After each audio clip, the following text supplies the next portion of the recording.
మహాగణాధిపతయ నమః. సదాశివసమారంభాం శంకరాచార్యమధ్యమాం అస్మదాచార్యపర్యంతాం వందే గురుపరంపరాం.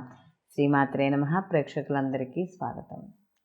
పక్ష ఫలితాలు 16/2/2024 నుండి 29/2/2024 వరకు గల పక్ష ఫలితాలని నవగ్రహ సంచారాలను అనుసరించి ద్వాదశ రాశుల వారికి శుభాశుభ ఫలితాలు ఏ విధంగా ఉంటాయి అనే విషయాన్ని మనం తెలుసుకుందాం. ముందుగా గ్రహస్థితి కానీ చూసుకుంటే మేషరాశిలో గురువు యొక్క సంచారము, అలాగే కన్యారాశిలో కేతువు యొక్క సంచారము, మనకి మకర రాశిలో శుక్ర బుధ అలాగే కుజ గ్రహాల యొక్క సంచారం. బుధుడు మనకి ఫిబ్రవరి 20వ తేదీ నుండి మకరం నుండి కుంభరాశిలోకి ఆయన మార్పు చెందడం అనేది జరుగుతుంది. అలాగే కుంభరాశిలో రవి శని యొక్క గ్రహాల యొక్క కలయిక, అలాగే 20వ తేదీ నుండి కూడా బుధుడు అక్కడ యాడ్ అవ్వడం అనేది జరుగుతుంది. మీనరాశిలో మనకి రాహు యొక్క సంచారము, చంద్రుడు యొక్క పక్ష ప్రారంభంలో మేషరాశిలో ఈయన యొక్క సంచారం మొదలయ్యి ఆయన ఈ యొక్క పక్షాంతానికి అంటే మనకి ఈ యొక్క 29వ తారీఖు కల్లా తులారాశిలోకి ఈయన ప్రవేశం అనేది అంటే ఆయన సంచారం అనేది జరుగుతోంది. కాబట్టి ఈ 15 రోజులు కూడా ఈ నవగ్రహ సంచారాలు ఏవైతే ఉన్నాయో వీటి యొక్క స్థితి వీక్షణ యొక్క సంచారాన్ని అనుసరించి ఈ యొక్క ద్వాదశ రాశుల వారికి కూడా వారికి యొక్క శుభాశుభ ఫలితాలు అనేది ఉండడం అనేది జరుగుతుంది. కాబట్టి అసలు ఈ ద్వాదశ రాశుల వారికి ఎలా ఉండబోతోంది అనే విషయాన్ని ఇప్పుడు మనం తెలుసుకుందాం. ధనుస్సు రాశికి చూసుకున్నప్పుడు రాశాధిపతి వచ్చి గురువు. ధనుసు రాశిలోకి మూల 1, 2, 3, 4 పాదాలు, పూర్వాషాఢ 1, 2, 3, 4 పాదాలు, ఉత్తరాషాఢ 1వ పాదము ధనుసు రాశిలోకి రావడం అనేది జరుగుతుంది. ధనుసు రాశిలోకి ద్వితీయ స్థానంలో కుజుడు యొక్క సంచారం అంటే పంచమ వ్యయాధిపతి అయిన కుజుడు ఉచ్చ స్థానంలోకి వెళ్ళడము, ద్వితీయ స్థానంలో ఉండడము, అలాగే వీళ్ళకి ద్వితీయ తృతీయ స్థానాల్లో గ్రహాలు ఎక్కువగా సంచారం చేయడం. అంటే తృతీయ స్థానంలో ఎప్పుడైతే శుక్రుడు యొక్క సంచారం ఉందో కాస్త ఆరోగ్య విషయాల్లో అనుకూలంగా ఉండడం, అలాగే స్త్రీ వల్ల కాస్త కలిసి రావడం, కీర్తి గౌరవము సౌఖ్యము ఇలాంటివన్నీ కూడా వాళ్ళకి సంబంధించిన భార్య కావచ్చు, తల్లి కావచ్చు, లేకపోతే కూతురు కావచ్చు, ఏదైనా వాళ్ళ ఇంట్లో కుటుంబ సభ్యుల స్త్రీల వల్ల కాస్త అనుకూలత ఎక్కువగా ఉండడం అనేది ఏర్పడుతుంది. సహాయ సహకారాలు అనేవి కూడా పూర్తి స్థాయిలో అందడం అనేది జరుగుతుంది. అలాగే వీళ్ళకి తృతీయ స్థానంలో ఈ యొక్క రవి యొక్క మార్పు కూడా విశేష ఫలితాన్ని ఇవ్వడం అనేది జరుగుతుంది. ఎందుకంటే వీళ్ళకి కాస్త పనులు ఏమైనా ఆటంకాలు ఏర్పడినా ఆ ఆటంకాలన్నీ తొలగడం అనేది కూడా జరుగుతుంది. అయితే ఇక్కడ వ్యయాధిపతి కూడా కుజుడు ఉండడం వల్ల కాస్త ఏవైనా ఈ భూములు కొనుగోలు అమ్మకాలు లేకపోతే ఇలాంటి వ్యాపారాలు చేసే వాళ్ళకి కాస్త ఖర్చులతో కూడుకున్న సౌఖ్యం. అంటే ఇప్పుడు ఎలా అంటే వీళ్ళు ఏదైనా ఒక భూములో లేకపోతే రియల్ ఎస్టేట్ వ్యాపారంలో చేసేవాళ్ళు లేకపోతే సిమెంట్లో ఏవో కొనుక్కోవాలనుకుంటున్నారు.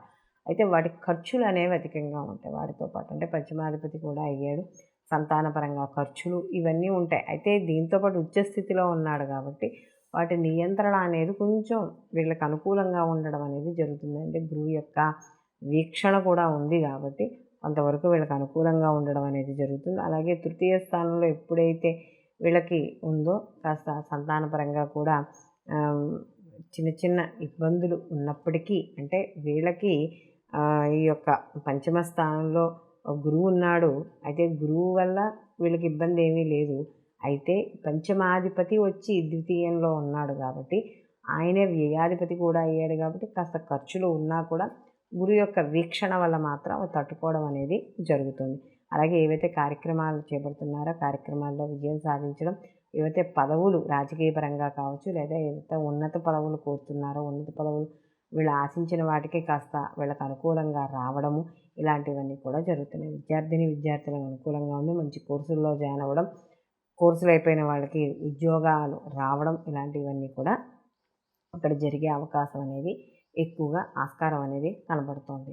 అలాగే సినీ కళా రంగాల్లో ఉన్న వాళ్ళందరికీ కూడా మంచి సదావకాశాలు లభిస్తాయి. ఎందుకంటే వీళ్ళకి ఎక్కువగా లలిత కళలు కళాత్మకంగా ఉండే వాళ్ళు ఎవరైతే ఉన్నారో వాళ్ళందరికీ కూడా ద్వితీయ స్థానంలో శుక్రుడు యొక్క సంచారం వల్ల కాస్త వీళ్ళకి అవకాశాలు మంచికి మెండుగానే ఉంటాయని మాత్రం మనం ఖచ్చితంగా చెప్పుకోవచ్చు. వీళ్ళు మరిన్ని మంచి ఫలితాలు పొందడానికి వీళ్ళు ప్రతినిత్యము కూడా సుబ్రహ్మణ్య ఆరాధన, కరావలంబ స్తోత్ర పారాయణ చేసుకోవడం, కుదిరితే ప్రతిరోజు కూడా నవగ్రహాల్లో కుజుడి దగ్గరికి వెళ్ళి మీరు కుజుడి దగ్గర దీపారాధన చేసి రావడం ద్వారా మరిన్ని మంచి ఫలితాలు పొందడం అనేది జరుగుతుంది. మనం ఇప్పుడు ఈ పక్ష ఫలితాల్లో భాగంగా 12 రాసుల వారికి, ఒక్క రాశి వారికి, ఒక్కొక్కరికి ఏ రాశి వాళ్ళకి ఏ విధంగా ఉంటుంది, వీళ్ళ వృత్తి, ఉద్యోగం, వ్యాపారం, వివాహం, సంతానం, అలాగే వీళ్ళ యొక్క మానసిక స్థితిగతులు కావచ్చు, లేకపోతే ఆర్థిక స్థితిగతులు కావచ్చు, వ్యాపారంలో జీవిత భాగస్వామ్యం, అలాగే భాగస్వామి వ్యాపారము, ఇలా మనం వీటి అన్నిటి గురించి కూడా మనం చర్చించుకోవడం అనేది జరిగింది. ఎందుకంటే ఈ 15 రోజులు అంటే ఈ పక్ష ఫలితాలు ఏవైతే ఉన్నాయో ఈ యొక్క సమయాన్ని అంటే ఈ 15 రోజుల సమయంలో కూడా ఏ రాశి వాళ్ళు ఎటువంటి ఫలితాలు పొందుతారు, ఎటువంటి పనులు చేయొచ్చు, ఎటువంటి పనులు చేయకూడదు అనే విషయాన్ని మనం తెలుసుకోవడం అనేది జరుగుతుంది. అయితే ఇందులో ప్రత్యేకంగా ఏవైనా కొత్తగా పనులు చేపట్టాలి అంటే కొత్తగా ఏదైనా ఒక జీవితంలో ఒక మార్పు తెచ్చుకోవాలి,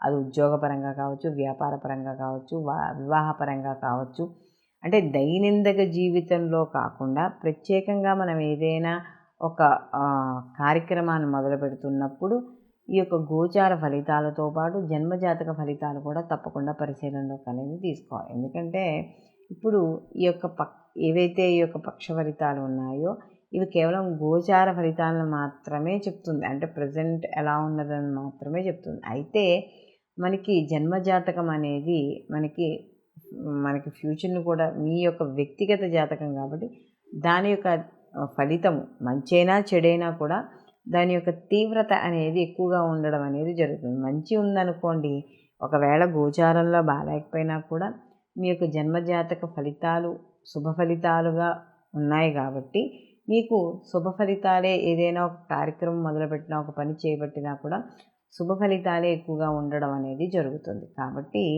మనం తప్పనిసరిగా గోచార ఫలితాలతో పాటు వ్యక్తిగత జాతక పరిశీలన కూడా చాలా అవసరం అనేది మనకి ఇక్కడ తెలుసుకోవాలి.